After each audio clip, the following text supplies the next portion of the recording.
Got it. Okay. Thanks again, everyone for coming. The presentation tonight revolves around a PowerPoint that we've put together and pulled together our experiences over several years of doing these workshops. But before we begin the actual presentation, I'd like to ask all of you to pause for a moment with me and reflect on the fact that we are here tonight on Indigenous land. And we want to respectfully acknowledge that Peterborough and EC3 and Artsweek are all located on the Treaty 20 Mississauga territory in the traditional territory of the Mississauga and Chippewa nations. Collectively, they're known as the Williams Treaty First Nations and include Curve Lake, Hiawatha, Alderville, Scugog, Rama, Beausoleil, and the Georgina Islands First Nation. The people of the Williams Treaty areas and territories have been caretakers and stewards of these lands and waters from time immemorial, really. And EC3, our board, our staff, all of the people that we work with pledge ourselves to supporting them in their work as stewards and caretakers and keepers of the land, and are committed to walking a path of truth and reconciliation in all the work that we do, including events for Artsweek. So thank you, and please keep this in mind in all your work. Okay, thanks, Gabe. We can go on. So just in case there are people in the workshop today that don't know what EC3 is, EC3 stands for Electric City Culture Council. And we are the city's municipal arts council created by the city of Peterborough through the approval of its municipal cultural plan in 2012.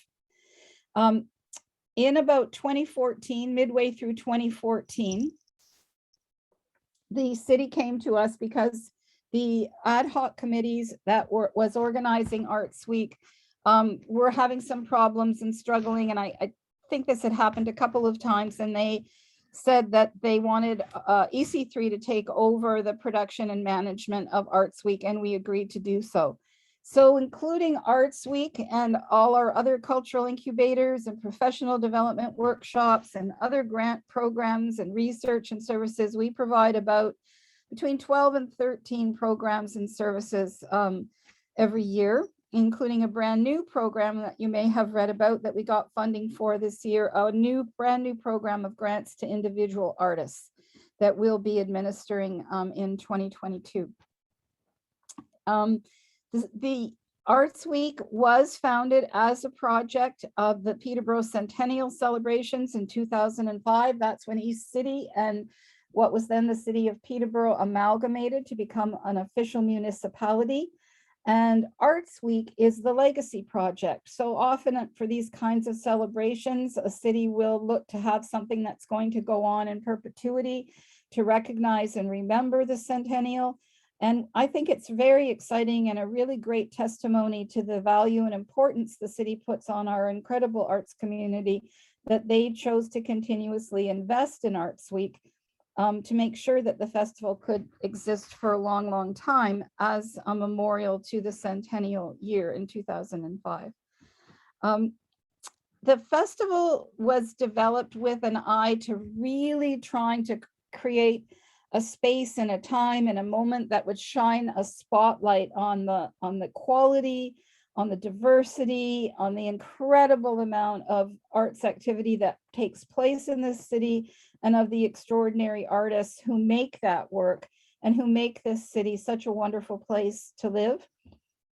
Part of the purpose of Artsweek is to provide artists with some money to create new work. Until this year, there was no municipal support for any artist in the city to create new work. So Artsweek has always played a very important role in that way, a very critical role in bringing the city to life through the arts to help us remember some of the amazing, phenomenal, beautiful, exceptional spaces in the city and bring them to life through art, and to provide access to arts experiences for people who might not normally have them, who might not go into a theater or go into an art gallery. It really is an extravaganza. Several people who are with us tonight have been part of Artsweek.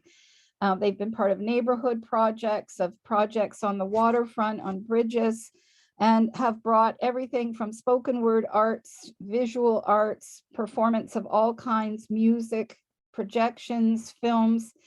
All kinds of arts activities are eligible to apply for funding and have received funding and been presented as part of Artsweek.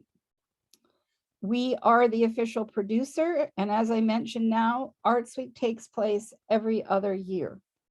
Thanks, Gabe. Of course, it was every other year until COVID-19 hit, and that meant that the festival scheduled in 2020 had to be postponed. But we were able to do a little bit of jiggling around with our funding from the city, and we made a special appeal and had it's sort of hard to explain technically, but the money, the 2019 money that would have gone to the 2020 festival was invested in Artsweek Shift. So you might have seen a couple of projects taking place late fall last year. John Kleiman had a project. Justin Millian had a big project. We had a lot of spoken word poetry and other poetry readings outside at the theater on King, paintings in the downtown windows, and Hannah Keating organized an amazing online exhibition. You'll see some photographs from that later. And then we used that as an opportunity really to pilot this program of grants to individual artists, and that was called Artsweek Shift 2. And there were two components. One, you could get money to just advance your practice in any way you wanted. And the second one was to produce specific COVID-19 compliant proposals. All that said and done, the money is in place for Artsweek 2022. And we're looking forward to a great festival in June this year. We'll have a bit more time for people to develop their projects. And we did hope to do it in the fall, really did not want to go forward with another online event. So we pulled those applications, and people who made them in that period can either let them stand for Artsweek 2022, rejig them, or just withdraw them. But most of this workshop is all about you and your idea for a project in 2022. Thanks, Gabe. So it all starts with a call for proposals, and Artsweek in 2022 will be a combination of projects that come in through an open call. And that's what we're really here to talk about tonight, the open call. And the theme is projects in unexpected arts venues, bringing the city to life in different places all across the city with art projects. It's a slightly modified version of the ordinary festival. There will be a few more commissions and co-productions than in previous years. And there will be an emphasis on larger projects, fewer larger projects, so that we can really invest our funding and people can invest their time and attention in different places in the city that will have a big impact. Thanks, Gabe. So any kind of art project is eligible in any discipline, multidisciplinary, in any form. It can be a project that happens once. It can happen throughout the week of the festival. It can be a pop-up. It can be something that happens at night, like Nuit Blanche. It can be in the daytime. And it can happen in many component parts. You could have a project that happens on George Street, but you've also developed an educational program with the school board that happens during Artsweek. It really is wide open in terms of what you might like to do and what you might like to present. Individual artists are eligible to apply to do a project that only involves themselves. They can curate other artists or act like a theater director or producer and bring other people in to be part of the project. Collectives, ad hoc groups, arts organizations can propose projects. And I think I talk about this a bit later, but you can also propose projects that are partnerships or collaborations. And those partnerships and collaborations can be with other arts organizations or with non-arts organizations. And it can be a very conventional presentation in a theater type setting. It can be something that travels around the city. It can be a march. It can be a durational project, a short run, anything. It's wide open. Curated, educational, or community-based projects, they're all eligible for Artsweek 2022 funding.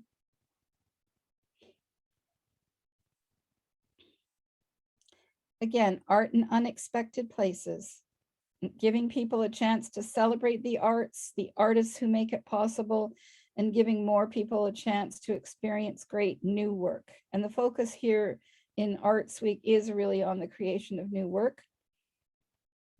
Individual artists, curators, or collectives can apply. And one thing we want to emphasize is that we will be doing additional outreach and extension to make sure that the projects that come forward and that are selected reflect and promote the cultural, racial, and social diversity of Peterborough and Canada today. Thanks, Gabe. So as always, there is a big focus on projects in the downtown core. We do receive funding from the DBIA. A lot of important landmarks and open spaces are in the downtown core. But this year, we're also really focused on trying to bring some projects outside of the downtown and locate them in a variety of wards or route them in different neighborhoods. So it could be your own neighborhood, it could be another neighborhood, but really the sky's the limit and the boundaries of the city are the limit for where these projects could take place. We are always interested in programming very specific sites and allowing artists an opportunity to interpret those sites or for audiences to experience those sites in a different way. And Jackson Park, some other parks in town, the London Street Footbridge, Riverview Park and Zoo, the lift locks are all places where we've had cited incredible projects. If you do want to propose a project in those spaces, Artsweek and EC3 can help you get the permits and permissions that you need to do that. And I can see here we've got artists are encouraged to submit site-specific ideas or submit them for proposals. Don't submit any of these places, please. Artsweek 2022, I mentioned this before, probably fewer projects with a slightly larger scale. And certainly art interventions are eligible, things like flash mobs, pop-ups, anything that activates a city space for a moment in time or throughout the whole week, any of those things are eligible. Thanks, Gabe. So the grant range is between $2,000 and $5,000. So $2,000 is a grant typically given to an individual artist who's going to be primarily putting on a project by themselves or maybe with one or two other people, and it's probably of shorter duration. $5,000 would be a grant for people who are putting on a larger project that's going to go on for a whole day or throughout the week and might involve multiple artists, and where the people submitting the project proposal are the leads, and they'll be paying artist fees to a number of people. And I just want to talk for a minute about artist fees. All Artsweek projects and the budgets that accompany your proposals and your applications have to include artist fees. If you want to seek out other funding, and many people do, they approach foundations or small corporations or businesses that they know. Once your project's been selected, we're very happy to help you make those applications or seek out that funding. We'll write letters of support, help you with contacts, anything that we can if you do need other funding. Artsweek will collect donations at all events. That revenue is really critical for us in terms of covering the overall costs of the festival. And our funders expect us to have some revenue from the festival. All of the events are free, so we usually organize a pretty sophisticated system of collecting donations at every event. So please don't include donations as part of your revenue source in your budget. Thanks. So you do have to be a resident of the city or the county of Peterborough, including Hiawatha and Curve Nations, in order to apply.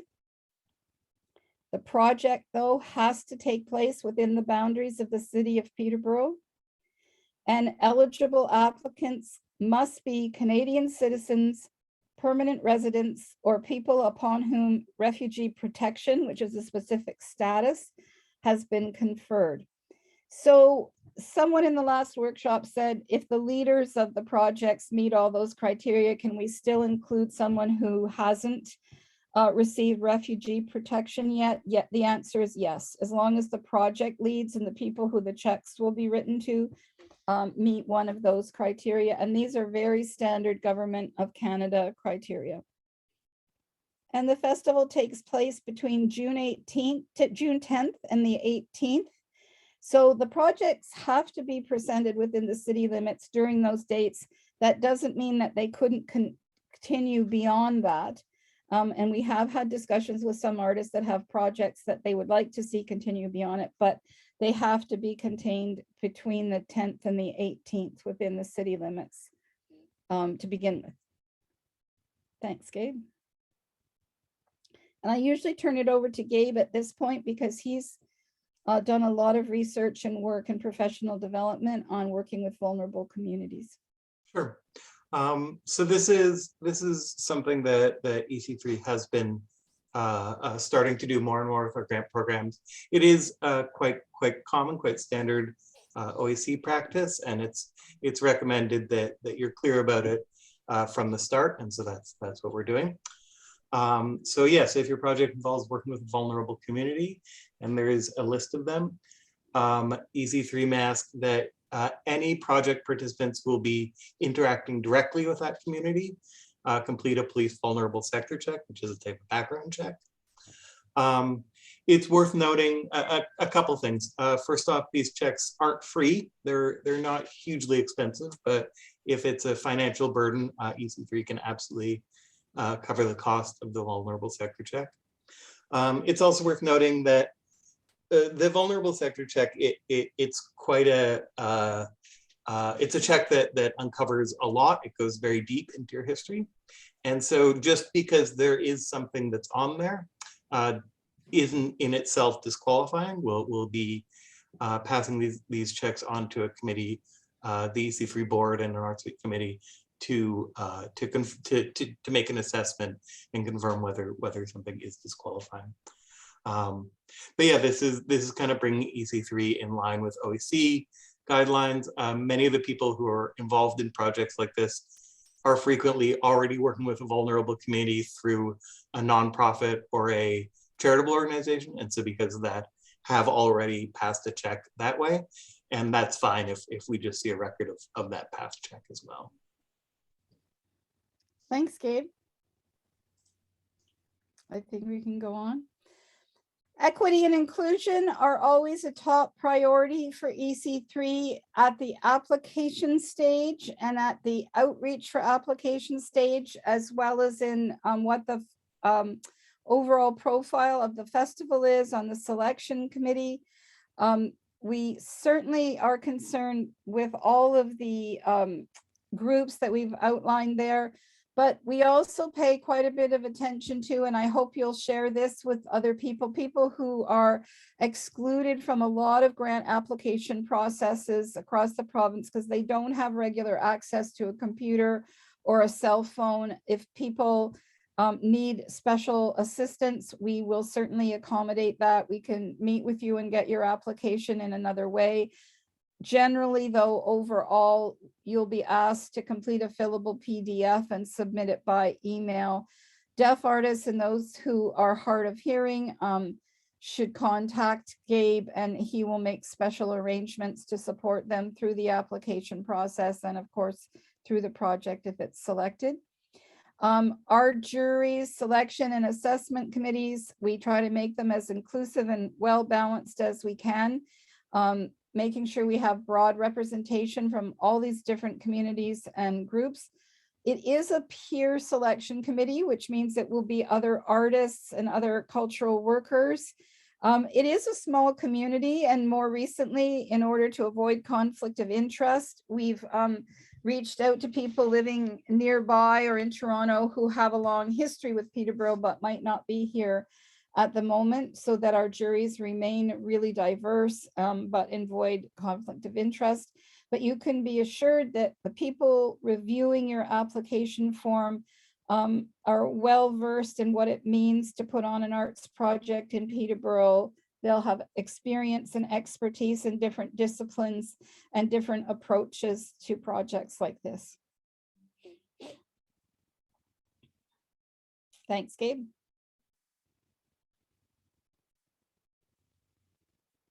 I think I covered most of that first paragraph, but if you want to jot down the most important email, info Artsweek at the bottom there at gmail.com. Info Artsweek at gmail.com. And that's the one that Gabe monitors, and he will get back to you. You can also email me, but Gabe's your best guy there. So a number of people have asked us, how are the projects selected?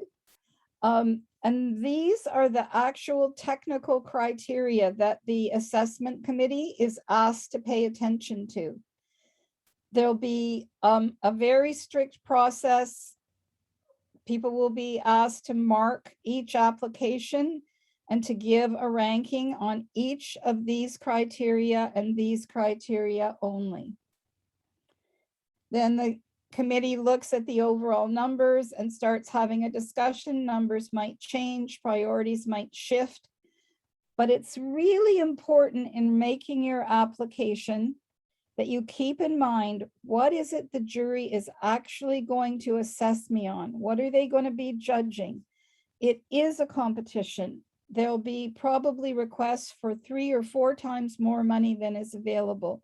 So it's really crucial that your application addresses all of the criteria that the committee is going to be asked to assess your project on. So overall artistic merit, the quality and clarity of your creative statement and project description, the feasibility of your budget. We'll talk about all of these things shortly. How does it fit with the festival's vision and purpose, which we've talked about? And always, because there is such a tight competition, they'll look at the available funds and the impact of the project, and that will sometimes be the thing that helps the jury make the final decision. Given all of the great proposals and the amount of money available, when push comes to shove, here are the projects we're going to prioritize. Thanks, Gabe. How will you know whether you got a grant and are going to be part of Artsweek? Well, first of all, we'll acknowledge that your application was received, and we'll follow up with you if there are missing documents or missing pieces of the application. Keep in mind that acknowledgement that it's been received does not mean that you got the grant, and you'll be informed in writing of the final results no later than February 28th, 2022. If your application is successful, we'll be sending you a formal letter of agreement that will lay out all kinds of things, whether there needs to be any changes in your project or your budget, how much money exactly you're getting, and in what installments that money will be provided and when. How do you apply?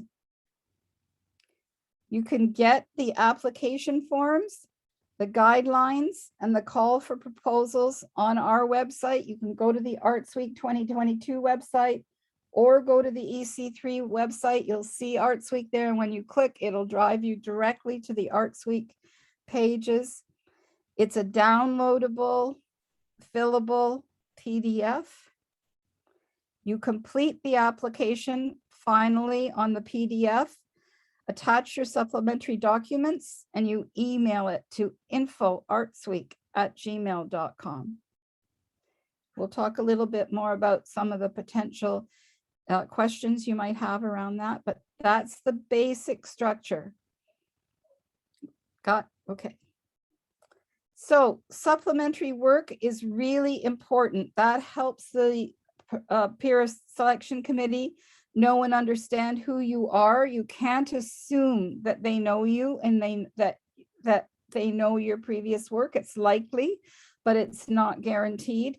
So providing documentation of your previous work really helps them determine whether or not they think you can pull off the project. Is it feasible that you could do what you're proposing? And it helps them assess the artistic merit of your work and interpret your creative statement and project proposal. You can, when it says submit material illustrating your proposed activities, Gabe, do you want to just talk for a minute about what that could include? Sure. So we've included a couple categories here: images, literary, any documents. We try and keep the formats pretty open. All of it does have to be electronic. This is an entirely electronic submission, and the jury will be meeting electronically as well, most likely. COVID dependent, but almost certainly. So if submitting digitally is a challenge for you, if there's any issues, just please reach out and we can look at scanning or digitizing materials. With audio and video materials, we're recommending that you, because those tend to be bigger files, that you upload them somewhere online that we can access them. Like SoundCloud works well for music, YouTube for video, or you could put it on something like Google Drive, Dropbox, Box, any of those services, however is easiest that we can all make sure that everyone can access it. And if you're not sure, please just get in touch with Gabe. Yeah, we'll figure out how it works. One of the things I wanted to mention in this section is that, sorry, also Gabe. just one thing as well. When you submit, if you have any questions whether what you submitted is okay, just mention that in the email and I can confirm. Or you can send me a preview email being like, hey, can you see this image or whatever, and that's fine. Good stuff. Yeah.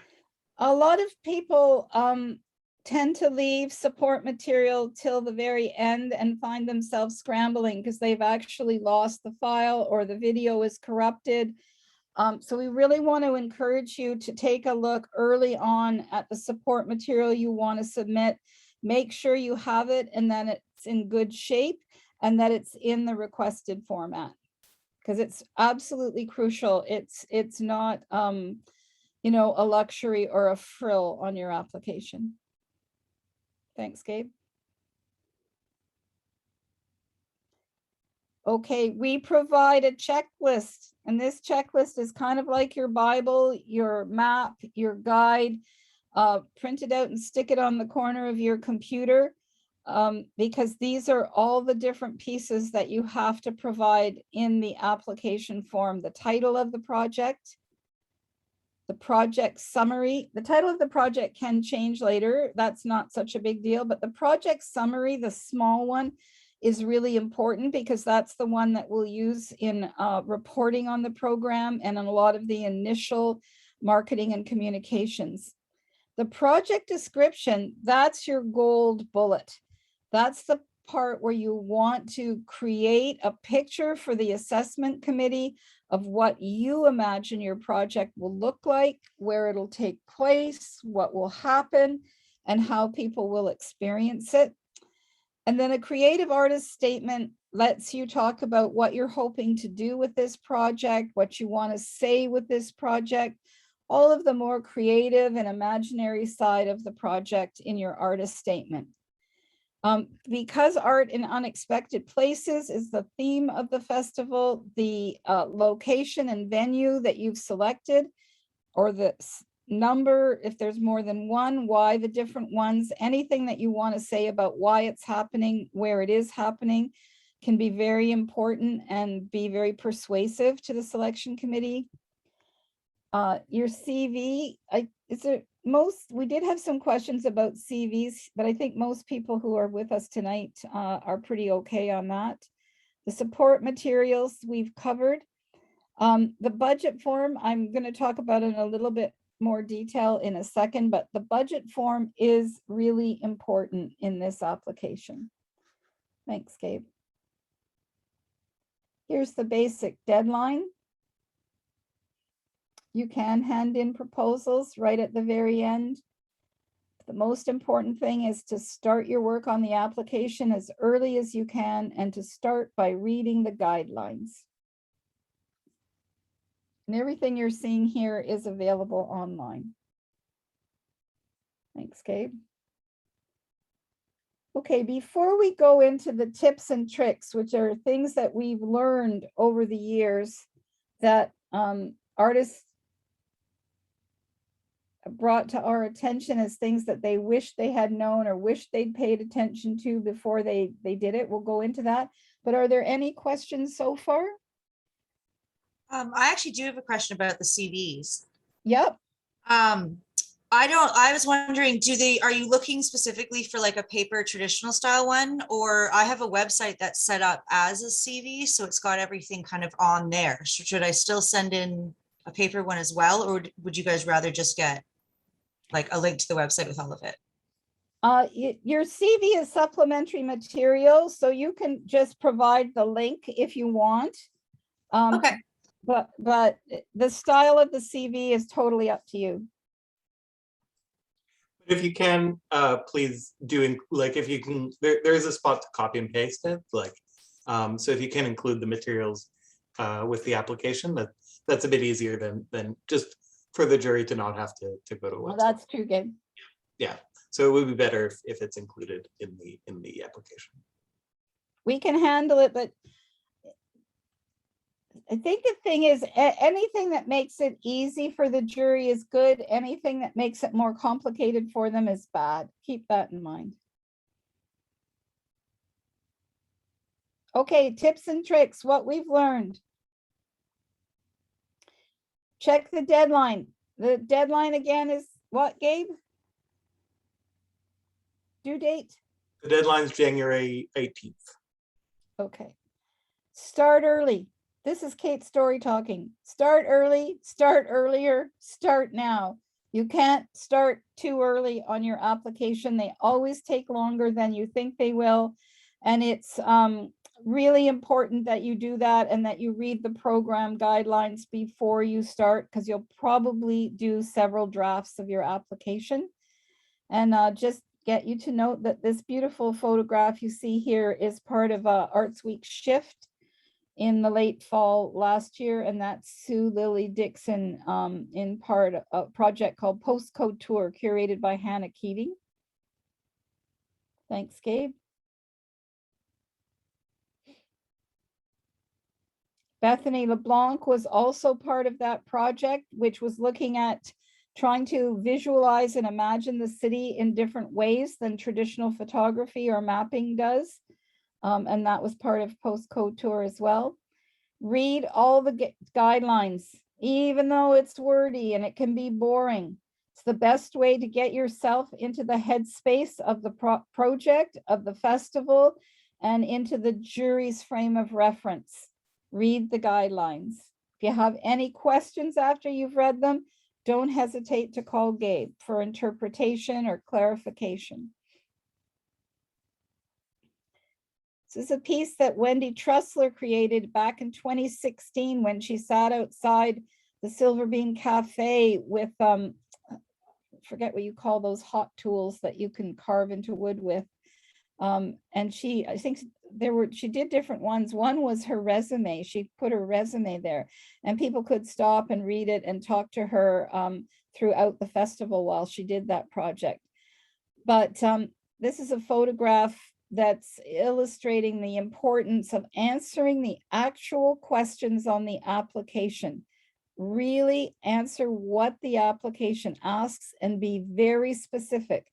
Don't talk in broad general terms or maybes or potentially. Really be specific and address the actual question being asked. Nothing will frustrate a jury more than a feeling that the applicant has not understood the questions and isn't answering them. Thanks, Gabe. This is a photograph from a big project that took place on the basement of Peterborough Square, choreographed by Kate Story and involving Ryan Kerr and a number of amazing artists. It was an incredible piece in 2018. this is really crucial. Many of you have applied for lots of grants before, so this won't be news to you, but it's really crucial that you write at least 1 or 2 drafts of the application offline, outside of the application form. Just do it on a Word document or whatever word processing program you have, so that you can check spelling, make changes and corrections, move things around. Be prepared to write many drafts, and in those draft stages, and I think this comes up in another slide, please get someone else to take a look at it. An outside eye makes a really big difference in the quality of your application. And while in principle, it shouldn't matter to a jury whether there are spelling mistakes or grammar issues, they should always be looking at the quality of the art project. In my experience, 40 years in the practice, it does bother them. And if there are a lot of mistakes, if the language isn't clear, if the order of your thinking isn't clear, you will have less success in the application. Thanks, Gabe. Here is the much beloved takeout poetry cart. That project has appeared at many Artsweek events.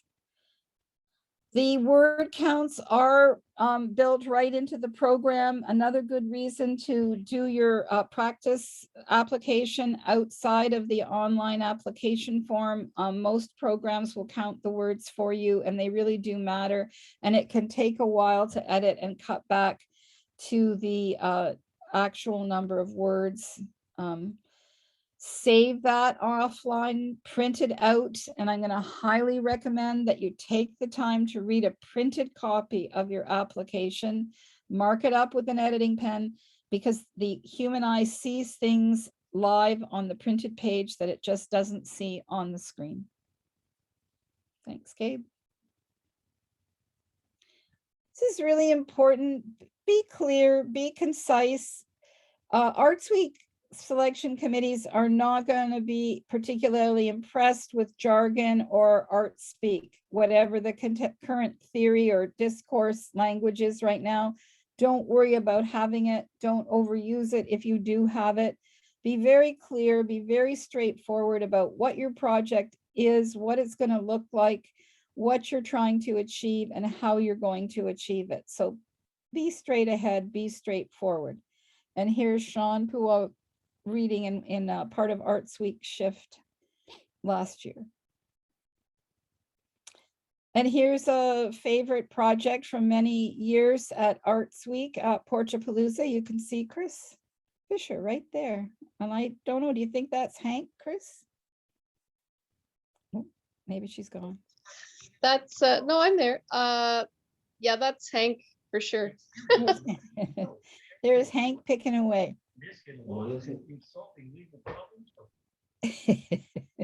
It's a beautiful photograph of you, Chris.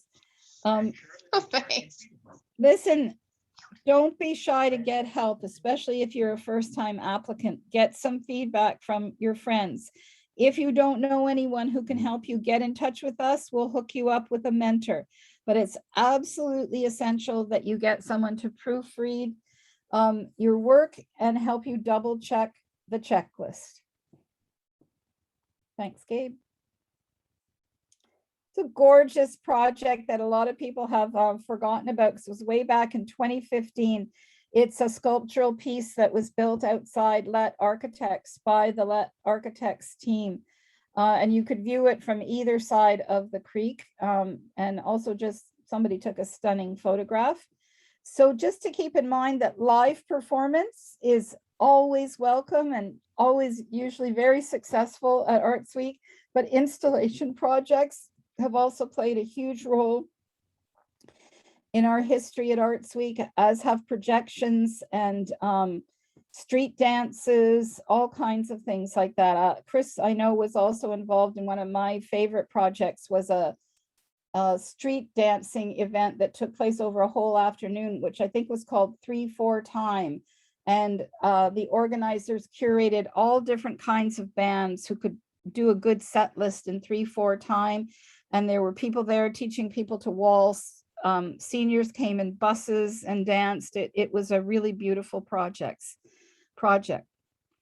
However, the important thing to talk about when we look at this slide is the budget. Budgets really matter. I've often been amazed myself at how picky and particular selection committees and juries are about the budget. Be precise, as your math teacher said, show your work.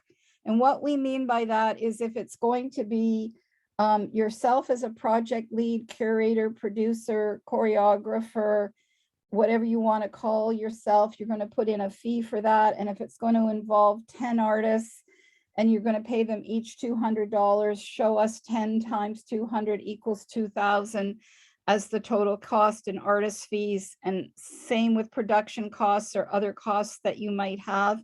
Really spell it out for the selection committee. Show your work and how you came to those numbers.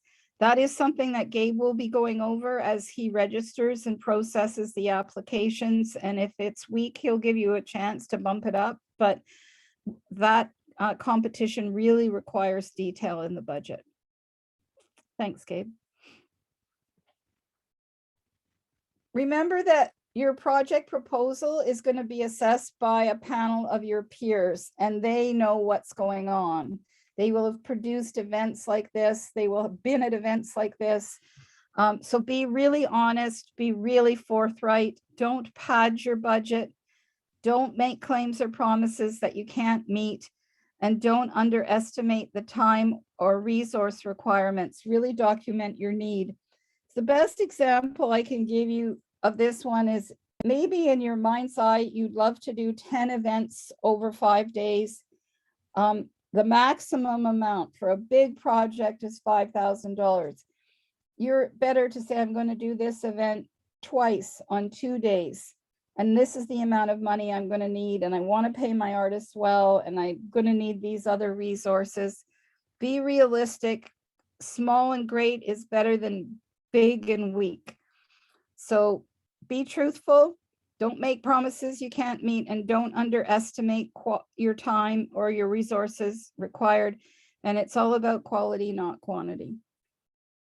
Thanks, Gabe. Here's the Flying Canoe project from the Peterborough Circus Academy. Before you start cutting and pasting your drafts into the application form, make sure that you're complete and you're consistent, so that what you've talked about in the project description, make sure all the kind of typical or what anyone would expect to see then popping up in the budget, make sure it's there, and make sure it's consistent, that you don't talk about doing something for 2 days in one part of the application and then expand it to 5 days in another part of the application. Make sure your budget balances, that your revenues and expenses are equal. Does the budget match your narrative? And by a single story, I think what we mean there is sometimes in the creative statement or the project proposal, it creates a picture of something that then is not reflected in the budget. And you have to really marry those two things. Have you used the checklist? Just make sure that absolutely everything the checklist asks you to submit, that you've actually submitted. And is the information accurate and up to date? Because this could be a project that you've started to develop a while ago. Maybe you've submitted it somewhere else. Just make sure that the information is accurate and up to date. Thanks. Thanks, Gabe. So the big question, what about COVID-19? And you can see John Kleiman-Haig standing there looking skeptical about COVID-19. We have asked people to go ahead and develop their ideal projects and not worry about COVID-19. Some people have asked us, well, I have a plan A, and I have a B. If there are COVID programs, should I include it? Of course you can include it.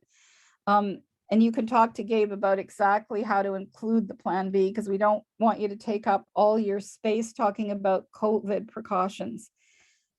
We're asking people to submit projects without worrying about COVID right now.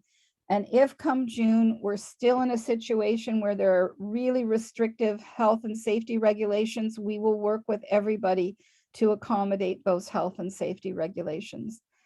But we're hopeful that just like this summer or the early fall and last spring, when Public Energy was able to do its pivot projects, that we will be able to accommodate projects even if there are still some health and safety restrictions. This is Lester Alfonso's Imaginarium. It was a short film that was projected from inside the library. I'd like to include this in the presentation because it was a good example of a different kind of partnership and collaboration. So if you want to work with the library or the art gallery or the lift locks, keep in mind, I mean, by all means, get in touch with them at your application stage. But if you don't have a final answer or they seemed unsure, go ahead with your ideal proposal. We can work to help you build that partnership. And that's what we did with Lester. I think initially the head librarian was maybe a bit hesitant, but the jury loved the proposal. So we were able to find the right person on staff at the library who loved the project and who just did so many things to make it possible for Lester to be in that space and make that project unfold. And then there turned out to be different problems and challenges with providing power to some of the outside speakers. The library, as you might recall, is across the road from LLF Lawyers. So Artsweek and EC3 contacted LLF Lawyers, and we were able to, they're amazing supporters of the arts. They assigned a young lawyer who was articling to be there every night for 6 nights, from 6 o'clock at night till 9 o'clock at night, at the back door, guarding it so that we could run power lines from inside LLF out so there could be power for Lester's piece. So that was a case where we needed all kinds of private and public sector partners to make the piece happen. And it was extremely successful. Some nights people came in small groups. It wasn't always 200 or 300 at a time by any means, but overall, on any one night, there could be 200 people came by and stopped and watched that piece. So anything is possible, and we're happy to help you make it happen. So if you have questions at any point during the application process, when we come back from holidays, there'll still be a couple of weeks, please get in touch with the Artsweek team at info@artsweek@gmail.com. If you have questions or concerns, you can call us, check the website, we'll help you get there. If you are deaf or hard of hearing, please write to us and we'll help you with your application. If you don't have access to a computer and can't complete an electronic application and submit it electronically, get in touch with us by phone, by email, by gossip column. That's often how we find out. And we will do everything we can to get your application in front of that peer selection committee. So that wraps up all the things that we could think of to tell you, but we're certainly open to any questions that you might have. Feel free to ask anything. There's no question too big or too small. Well, I'm wondering, I've been going through the budget, and I don't know what the standard rates are for each thing. Like I know kind of like what a writer would make, but I'm not sure what a standard amount would be fair for someone doing lighting or something. So is there somewhere I can go to find that? You know, in some cases, Kat, the answer is yes. So if you're doing a visual arts project, you can go to CARFAC. You could, if you're doing a video project, you could go to VTape or the Independent Media Arts Alliance. It's a circus show. The circus shows. I'm not sure. So that's one to get in touch with Gabe. I mean, we do have the circus school here, plus we have Opal, and I forget. Yes, Tom is my friend, and he's doing this with me. He's helping me. So he's going to know what reasonable fees are. Having said that,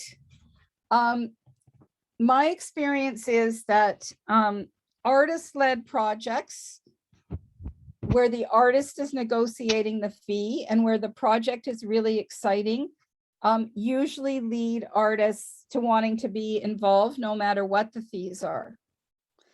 So that's where quality versus quantity comes into play. Because if you go in front of the peer selection committee and they say, well, sure, this is great, but everybody's getting $25.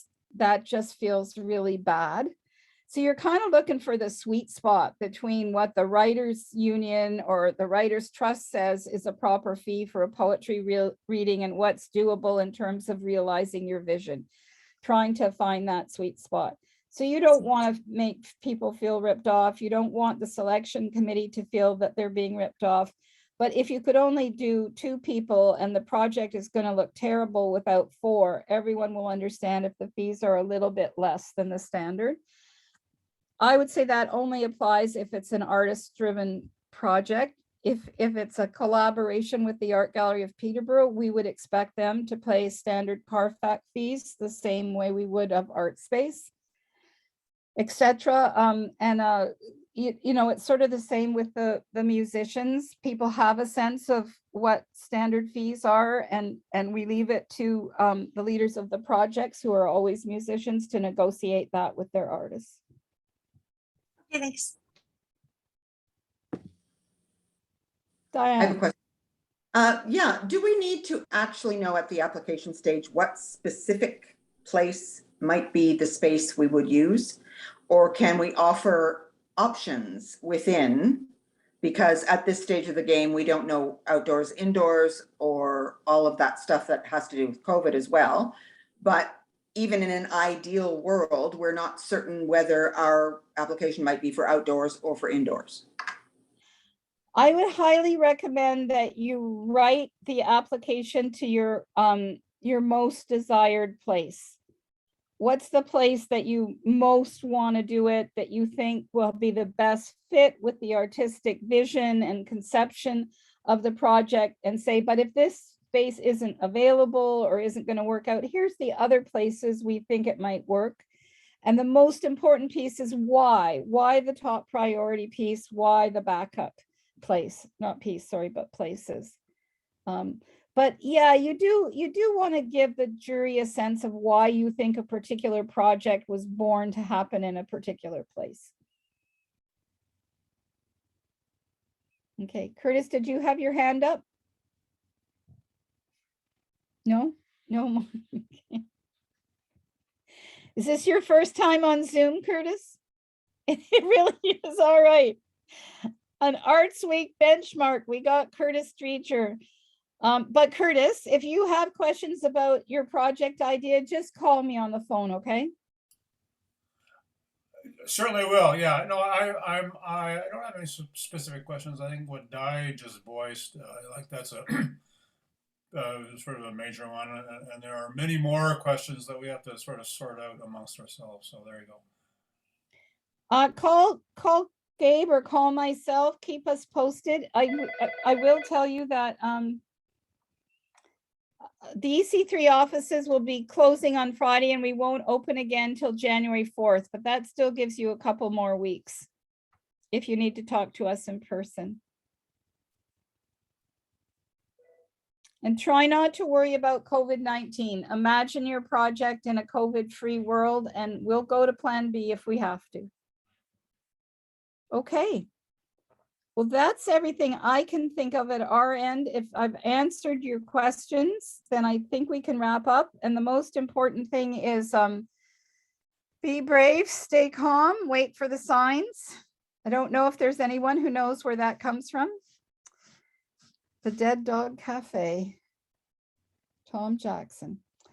But we'd love to have you as part of Artsweek. And if there's anything we can do to help the process, just let us know. Thanks for coming. Have a great holiday, season's greetings, and please, everybody, take care of yourselves, okay? Thank you. Thank you. Yeah. Bye. Thank you. Gabe, shall I just talk to you tomorrow morning? Yeah, we'll speak tomorrow. Okay, great. Take care, everybody. Good night. Thank you. Good night.